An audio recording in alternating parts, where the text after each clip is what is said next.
Buenas tardes, mi nombre es María Camila López Zamboní. Mi tema a presentar es el mercado de divisas y el tipo de cambio. Bueno, por primera parte tenemos qué es el mercado de divisas y el tipo de cambio. Se puede decir que el mercado de divisas no es en sí un lugar físico, sino digital y global, donde se compran y venden monedas de distintos países, en el cual ahí participan los bancos, los gobiernos, empresas e inversionistas. También eso funciona tipo para cambiar el dinero. Por otra parte tenemos el tipo de cambio, que podemos decir que es el precio de una moneda tipo expresado en otra moneda. Podemos decir, por ejemplo, el billete colombiano expresado en dólares, o al contrario. Digamos que si un dólar acá prácticamente en Colombia son 4.000 pesos. Entonces se puede decir que el tipo de cambio es un dólar por 4.000 pesos. En la segunda diapositiva podemos decir que se encuentran las características del mercado de divisas y el tipo de cambio. Por primer punto está que es el precio relativo entre monedas. ¿Qué quiere decir esto? Que esto es el tipo de cambio que indica cuántas unidades de una moneda se necesitan para obtener otra. O sea, esto sirve tipo funcionando como el precio de una divisa frente a otra. Por segundo punto tenemos que fluctúa según su oferta y demanda.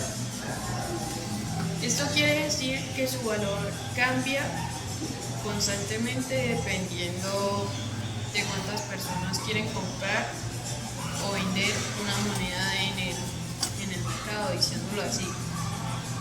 Por otra parte, tenemos que refleja condiciones macroeconómicas. En esto podemos decir que los factores como inflación, tasas de interés, crecimiento económico y estabilidad influyen directamente en el valor del mercado, en el valor de la moneda. Por cuarto punto, también podemos decir que conecta la economía nacional con el exterior. En esta parte podemos decir que permite que un país realice tipo comercio internacional con inversiones o pagos con otras naciones al convertir su moneda en divisas extranjeras. Tenemos el quinto punto que dice que es un mecanismo de ajustes externos. En este podemos decir que cuando hay tipo un desequilibrio económico como déficit comercial, el tipo de cambio se modifica para tipo corregirlos, ajustando sus exportaciones y también importaciones y flujo capital. Tercera diapositiva y último punto de mi tema, tenemos los tipos de cambio. En el primer punto tenemos el tipo de cambio real, el cual mide el precio, o sea, el poder de compra de una moneda frente a otra, considerando tipo precio, viendo si el del país está caro o está barato. Por segundo punto tenemos el tipo de cambio flexible, el cual quiere decir que su valor se determina libremente por la oferta y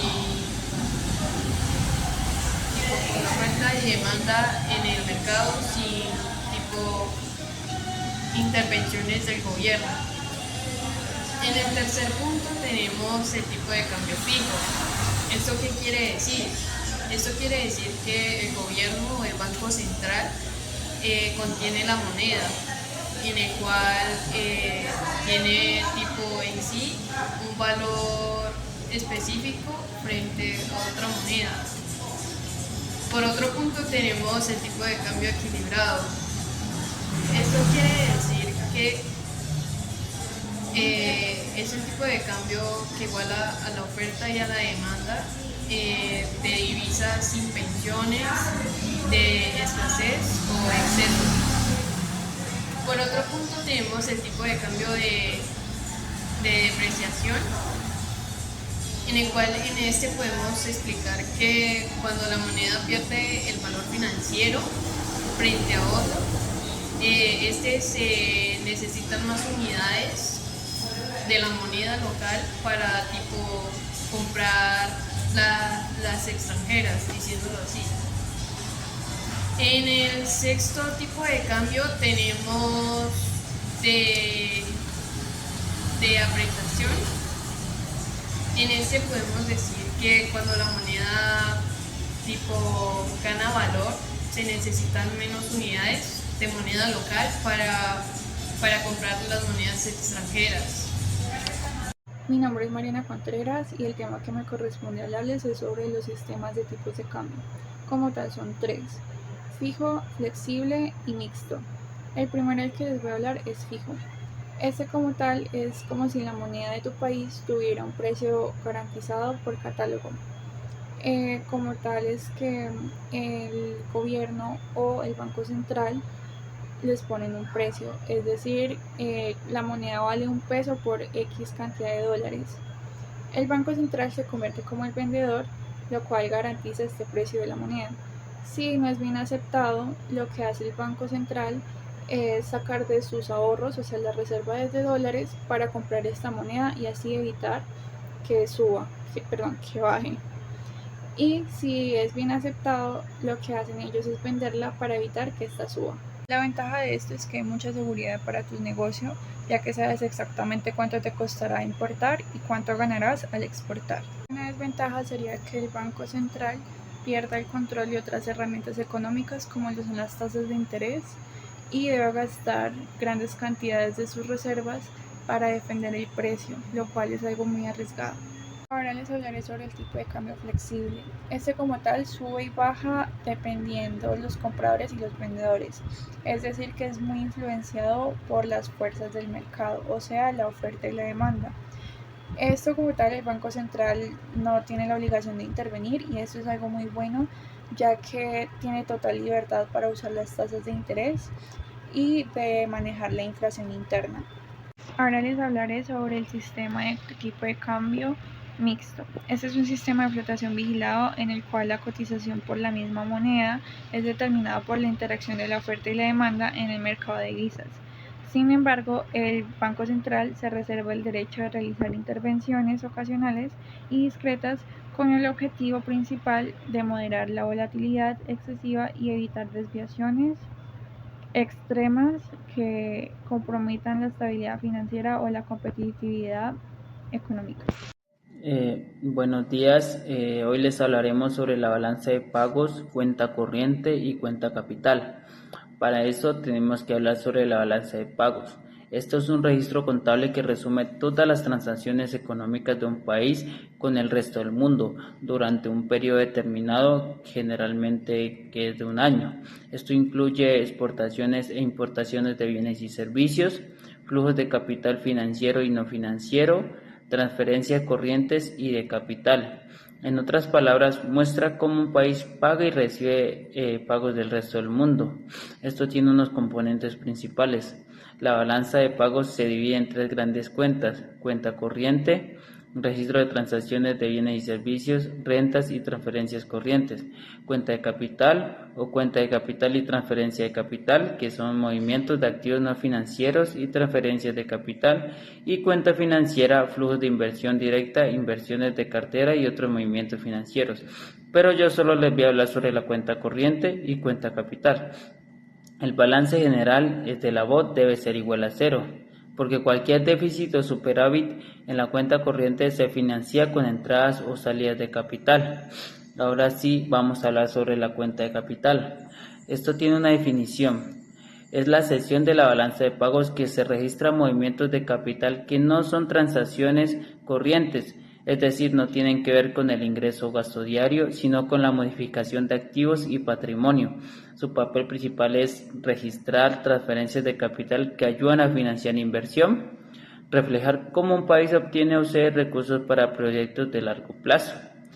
Y esto también tiene unos movimientos que se registran en la cuenta capital, como por primero, transferencia de capital, donaciones o ayudas internacionales para inversión, perdón de deudas externas, transferencias entre gobiernos para infraestructura. Segundo, adquisición o disposición de activos no financieros no producidos. Compra, venta de tierras, derechos mineros, marcas patentes. Recursos naturales vendidos o adquiridos por residentes o no residentes. Esto tiene una relación con inversión y financiamiento externo, ya que la transferencia de capital puede financiar proyectos de inversión pública o privada. También complementa la cuenta financiera, mostrando cómo se obtienen recursos externos para cerrar déficit de la cuenta corriente. Asimismo, un superávit en la cuenta capital mejora la posición de financiamiento externo del país. Ahora les hablaremos sobre la cuenta corriente. La cuenta corriente registra todas las transacciones de bienes, servicios, rentas y transferencias corrientes entre un país y el resto del mundo. Es el indicador de si un país gasta más de lo que produce o si tiene excedentes de ahorro frente al exterior. Y también tiene unos componentes principales. Balanza de bienes, que son exportaciones e importaciones de productos físicos. Balanza de servicios, que es turismo, transportes, seguros, servicios financieros y telecomunicaciones. Renta primaria, ingresos de inversiones y remuneraciones de trabajo transfronterizo, dividiendo intereses y sueldos. Cuarto, renta secundaria o transferencias corrientes, que son remesas, ayuda internacional no destinadas a inversión y transferencias entre gobiernos. ¿Qué revela esto sobre la economía? Esto revela competitividad. Superávit indica fuerza exportadora. Déficit indica dependencia de importaciones. Asimismo, necesidades de financiamiento externo. Déficit requiere capital extranjero o endeudamiento. Superávit genera ahorro. Vulnerabilidad macroeconómica. Déficit persistentes puede generar crisis de la balanza de pagos. También ciclo económico, refleja cómo varía el consumo y la producción frente al exterior en expansión o recesión. Bueno, cordial saludo, pues mi nombre es Jefferson Vázquez y vengo a exponerles sobre las cuentas financieras. Una cuenta financiera puede referirse a un documento contable como una cuenta de activo o pasivo. También una cuenta bancaria donde se deposita dinero, en el que en el contexto de balanza de pago es el registro de transacciones financieras entre residentes y no residentes que involucran la adquisición y disposición de activos y pasivos financieros. Eso también, el último tipo de cuenta muestra cómo un país obtiene financieramente o invierte en el extranjero. Ahora seguimos con los componentes de las cuentas financieras. Esto se divide en dos partes, que son la valoración neta de activos financieros y la valoración neta de pasivos financieros. ¿Qué diferencian estos dos puntos? Es de que, pues, por la parte de activos financieros, esto se mide mediante la adquisición de activos por residentes frente a extranjeros en el país menos sus ventas. Y por el contrario, los pasivos financieros, estos se calculan mediante la adquisición de los extranjeros de activos financieros emitidos por residentes dentro del país menos sus ventas. Eso es lo que hace la diferencia entre los dos. Ahora seguimos con los indicadores. Estos se dividen pues en cuatro partes, que son la contabilidad, en el banco, en los balances de pago y en los propósitos. Pues en la contabilidad, como ya todos tenemos un poquito de conocimiento, esto se calcula, pues por decirlo así, por el tema pues, de activo, pasivo, capital, ingresos, costos, etcétera. Pues ya que estos apartados solamente se utilizan en la técnica contable pues, para clasificar las transacciones que afectan el estado de situación financiero y el estado de resultados dentro de la organización. Por el lado del banco o en banca, pues como tenemos aquí en la diapositiva, por este lado esto se divide de dos maneras. de cuentas bancarias y de cuentas corrientes. Las cuentas bancarias pues ya es un registro que se va manteniendo por el banco para contabilizar las entradas y las salidas de dinero del titular. Así saben más o menos como los créditos o las inversiones. Mientras que por el lado de las cuentas corrientes, esto ya es un tipo de cuenta bancaria que le permite a los usuarios tener transacciones frecuentes como depósitos, retiros, pagos, etcétera y cosas así. Ahora seguimos con el registro de las balanzas de pago. Pues las balanzas de pago, como les decía anteriormente, registran la adquisición de venta de netos activos y pasivos financieros entre residentes y no residentes de un país. Es decir, pues más o menos como que la cuenta financiera mide la forma como se financia el préstamo neto o el endeudamiento neto frente a no residentes dentro del país. Por otra parte, seguimos con el propósito. Pues el propósito es claro, que es algo que nos muestra la forma en la que el país se mueve financieramente, si tiene un déficit o no, o sea, si tiene un déficit corriente o no, pues la presta de recursos dentro del mundo, si tiene un superpay. Bueno, ahora seguimos con los componentes principales de las cuentas financieras, que son pues la inversión directa, la inversión de cartera, las otras inversiones, también está la variación de la reserva y por último pues el cálculo de ese saldo. Un breve contexto de cada uno, que vendría siendo pues la inversión directa, es donde hay la influencia significativa sobre la toma de decisiones dentro de las empresas. Por otro lado, pues la inversión de las carteras es la adquisición de acciones y títulos de una deuda donde la participación es poca o casi nada. Ya las otras inversiones, pues como ya muchos conocemos, vendrían siendo pues los préstamos, depósitos, los créditos comerciales externos e internos. La variación de las reservas, de hecho, son los cambios de activos de reserva que están bajo el control de la autoridad monetaria del país, en este caso, pues bajo el control del Banco de la República de Colombia. Y por último, ya el cálculo de saldo, más o menos, pues se calcula restando el total de activos financieros menos el total de pasivo financiero, con un superval que indica que los activos superan los pasivos. Muy buenas tardes, me presento, mi nombre es Ana Marcela Talagahuella y hoy vamos a hablar sobre la variación de reservas o también conocida como la variación de reservas internacionales. Dentro de estos conceptos vamos a dar a conocer la variación de reservas internacionales, qué son y para qué sirven. También la variación de reservas del balance de pago y su relación general. Por otro lado, vamos a tomar un ejemplo para analizar el cambio de reservas del año 2024 y del año 2025, y esto lo vamos a tomar de las estadísticas de reservas internacionales del Banco de la República. Variación de reserva. En Colombia, el Banco de la República es responsable de manejar o administrar las reservas internacionales. Esas también se les puede llamar activos de reservas. Gracias a esto podemos ver o dar a conocer todos los movimientos que realiza el banco, para así poder ayudar a mantener el equilibrio económico del país. Dentro de la balanza de pagos, estos cambios son importantes, ya que nos refleja o nos muestra cómo las reservas aumentan o disminuyen dependiendo también de cómo esté la economía en ese momento. La variación de reservas nos permite entender con mejor visualización el flujo de divisas y también qué tan seguros son, así poder saber la liquidez y la rentabilidad, para así proteger la estabilidad financiera y garantizar un funcionamiento normal en Colombia, y también dependiendo de sus necesidades extremas. Son las reservas internacionales. Las reservas internacionales son los recursos que un país tiene, ya sea en moneda extranjera, como dólares o euros, y que están bajo el control del Banco de la República. Estas reservas funcionan como un respaldo económico, o también se le puede decir como un ahorro, que el país guarda para más adelante si en algún momento lo llega a necesitar. Para que esto sea considerado un activo de reserva internacional se debe cumplir ciertas condiciones.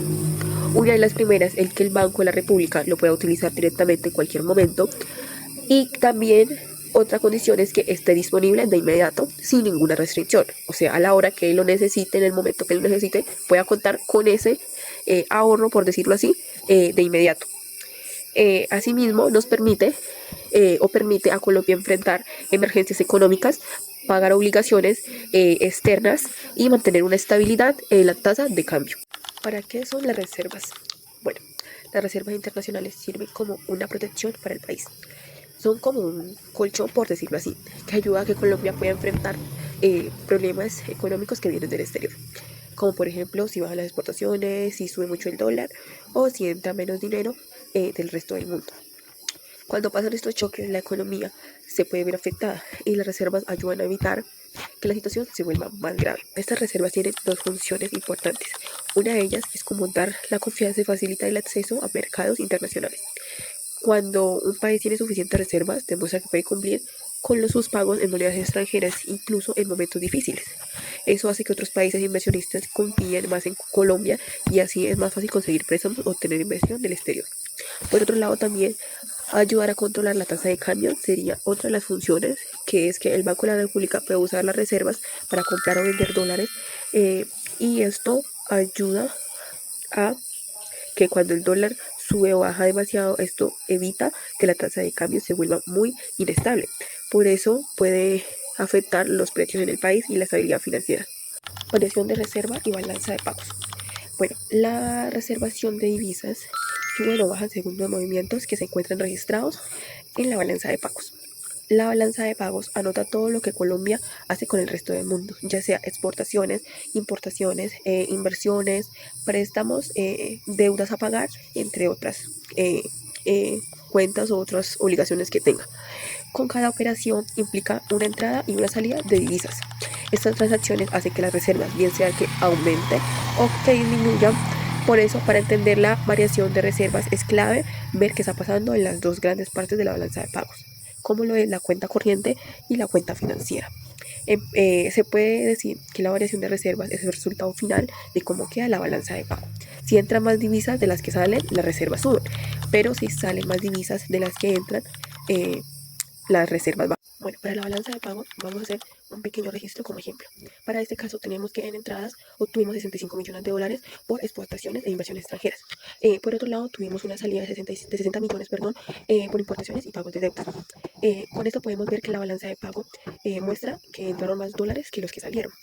Por lo tanto, le permite al banco guardar esa diferencia y así ver que aumentó 5 millones en las reservas, lo que nos muestra un resultado positivo y permite al banco acumular esas reservas, donde las cifras de las reservas eran de 62.481.18 millones de dólares. Un año después encontramos en el Banco de la República que el último dato actualizado es de octubre 31 del 2025, por lo tanto tomamos esa cifra, que es el último dato actualizado de la página, que muestra que subieron a 62.924.6 millones de dólares. Con eso podemos ver que el periodo de reservas aumentaron, el cual nos arroja un flujo positivo de capital. Una pequeña conclusión. Bueno, las reservas internacionales es fundamental para reflejar la estabilidad de la economía del país. Dimos a entender que es como un ahorro de respaldo externo que tiene el país, pero más que eso también nos ayuda a enfrentar ciertas emergencias o situaciones económicas que presente el país en algún momento. Por otro lado, también la balanza de pagos nos permite visualizar y conocer cada movimiento de las reservas en divisas, tanto entradas como salidas, y también si hubo un aumento o una disminución de las reservas. Asimismo, la variación nos permite monitorear y conocer la situación de esos movimientos.